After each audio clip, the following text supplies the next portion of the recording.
നടി ആക്രമിക്കപ്പെട്ട കേസ് അവസാന ഘട്ടത്തിലേക്ക് കടന്നിരിക്കുകയാണ്. കേസിന്റെ അന്തിമവാദം ഒരാഴ്ച പിന്നിട്ടു. ഇരു വിഭാഗങ്ങളെയും കേട്ടതിനു ശേഷം കേസിൽ വിധി പറയും. ഒരു മാസത്തിനുള്ള അന്തിമവാദം പൂർത്തിയാക്കുമെന്നാണ് വിലയിരുത്തപ്പെടുന്നത്. അതിനിടയിൽ മറ്റൊരു നിർണായക നീക്കമാണ് അതിജീവിത നടത്തിയത്.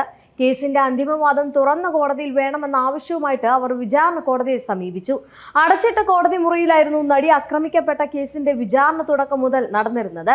നടി കേസുമായി ബന്ധപ്പെട്ട നിരവധി ഊഹാപോഹങ്ങൾ വാർത്തയായതോടെയായിരുന്നു അടച്ചിട്ട മുറിയിൽ വിചാരണ നടത്താൻ കോടതി അനുമതി നൽകിയത്. അതേസമയം അന്തിമവാദം നടക്കാനിരിക്കെ തുറന്ന കോടതിയിൽ വാദം വേണമെന്ന ആവശ്യം കോടതിയിന്മേലുള്ള അതിജീവിതയുടെ അവിശ്വാസമാണ് വ്യക്തമാക്കുന്നത് എന്നാണ് നടിയെ അനുകൂലിക്കുന്നവർ ചൂണ്ടിക്കാണിക്കുന്നത്.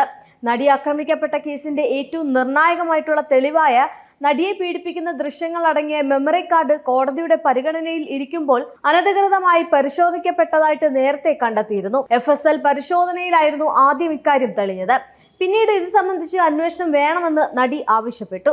നടിയുടെ ഹർജിയിൽ വിചാരണ കോടതി ജഡ്ജിയോട് വസ്തുതാ അന്വേഷണ റിപ്പോർട്ട് സമർപ്പിക്കാൻ ഹൈക്കോടതി നിർദ്ദേശിക്കുകയും ചെയ്തു. ഞെട്ടിക്കുന്ന വിവരങ്ങളായിരുന്നു റിപ്പോർട്ടിൽ കണ്ടെത്തിയത്.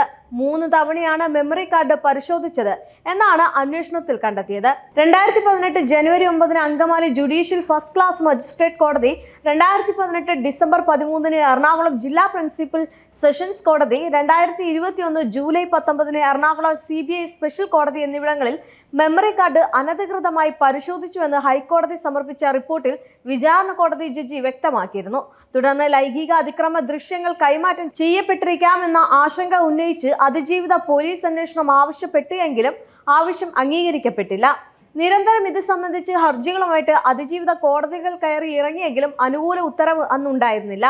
അതിനിടെ തനിക്ക് നീതി ലഭിക്കണമെന്നാവശ്യപ്പെട്ട് അതിജീവിത രാഷ്ട്രപതിക്ക് കത്തയക്കുകയും ചെയ്തിരുന്നു. പിന്നാലെയാണ് തുറന്ന കോടതിയിൽ വാദം വേണമെന്ന ആവശ്യം ഉന്നയിച്ചത്. ഇരയാക്കപ്പെടുന്നവർ കുറ്റപ്പെടുത്തലുകൾ നേരിടുന്ന ഈ സാഹചര്യത്തിൽ തനിക്ക് സംഭവിച്ചത് എന്താണെന്ന് പുറം ലോകം അറിയട്ടെ എന്നാണ് ഹർജിയിൽ അതിജീവിത ചൂണ്ടിക്കാട്ടിയത്.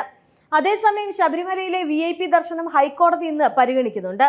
സംഭവത്തിന്റെ CCTV ദൃശ്യങ്ങൾ പരിശോധിച്ചതിൽ നിന്ന് ദിലീപ് 7 മിനിറ്റോളം മറ്റ് ഭക്തന്മാർക്ക് തടസ്സമുണ്ടാക്കിയതായിട്ട് സോപാനത്തിൽ നിന്ന് കോടതിക്ക് ബോധ്യപ്പെട്ടിരുന്നു.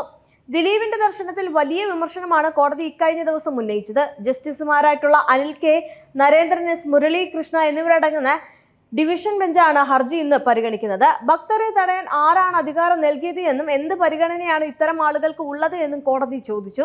സംഭവത്തിൽ administrative officer, assistant executive officer, 2 Devaswom ഗാർഡുകൾ എന്നിവർക്ക് കാരണം കാണിക്കൽ നോട്ടീസ് നൽകിയിട്ടുണ്ട് എന്നും ദേവസ്വം ബോർഡ് മറുപടി നൽകി.